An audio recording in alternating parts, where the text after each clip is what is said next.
Hi everyone, Wade Curtis here, founder of Curtis Property Group. Thanks for tuning in today to our training video on land content. Just wanted to really get this message out there and try and give you some education around this, because we see so many uneducated investors taking action and buying the wrong property for the financial outcome that they're after. So having an understanding of what land content is, how to calculate it, and what type of property has the best land content. So let's get into it. The types of residential properties that we're seeing around the market today are obviously apartments, units, townhouses, a duplex, or a house. So land content. Now, we know for a fact that land appreciates in value and buildings depreciate in value. Okay? So when we're looking for an investment, we need to be mindful of what we're actually chasing. Okay, are we chasing rental return or cash flow, or are we chasing capital growth, or a balance of the both, capital growth and cash flow? Okay, it depends on whether you're trying to build a property portfolio or you're just looking to buy one investment property. Okay, that would be the difference on what type of property you would choose for your financial circumstances. Okay, so an apartment has got 10% of the value generally in the land. So what that tells us is we've got 10% of the value that increases because land goes up. 90% of the value is in the building.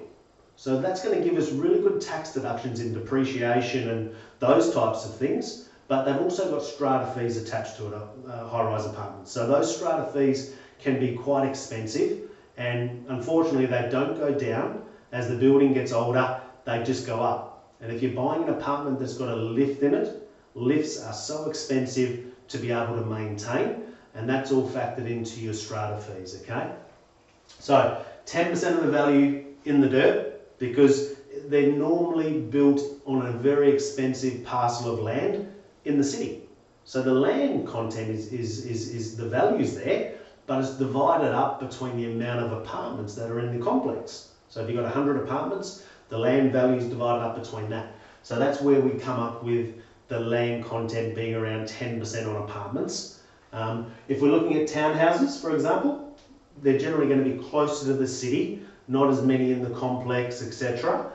So we're looking that we could potentially push our land content up to around 20 to 30% on a townhouse or even a duplex. Okay, a house, we're looking at 40 to 50% of the value being in the dirt, in the land, and then the other 40 to 50% of the value being in the actual house. So land content is not the size of the land.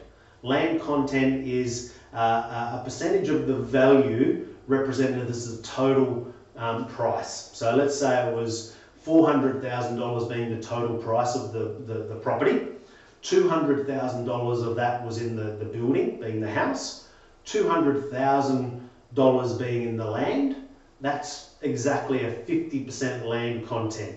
So where people sometimes get it wrong, I've had people come to me before and say, look, I'm looking at this house down the road from where I live, and it's got a 90% land content. I worked out what the replacement cost of the house would be versus the land value, and 90% of the value is actually in the land. I said, well, that's true, really true. But what you've got to look at is that house is old and it's generally going to need the bulldozer to bowl it over, okay?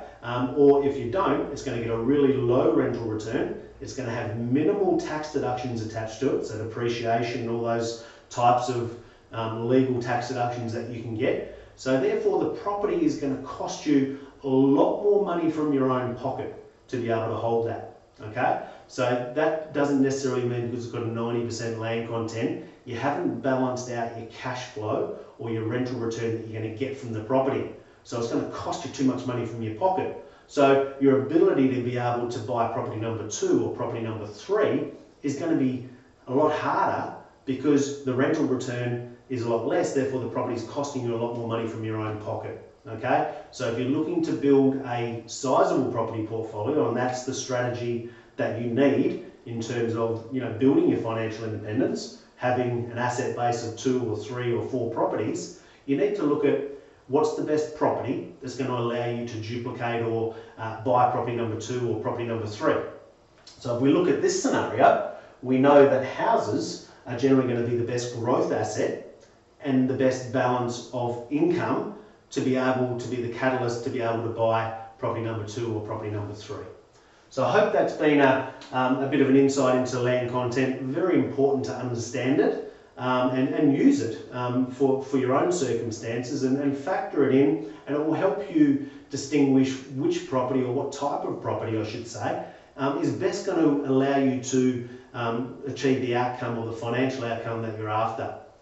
That's it for me today, guys. If you'd like help, we help this with our clients and we assess what's best suited to their circumstances after working out what they're trying to achieve. So we can help you with that. If you do need assistance, please contact us at info@curtispropertygroup.com.au or give us a call on 08 6323 2306. Happy to have a chat to you and help you where we can. Thank you and have a great day.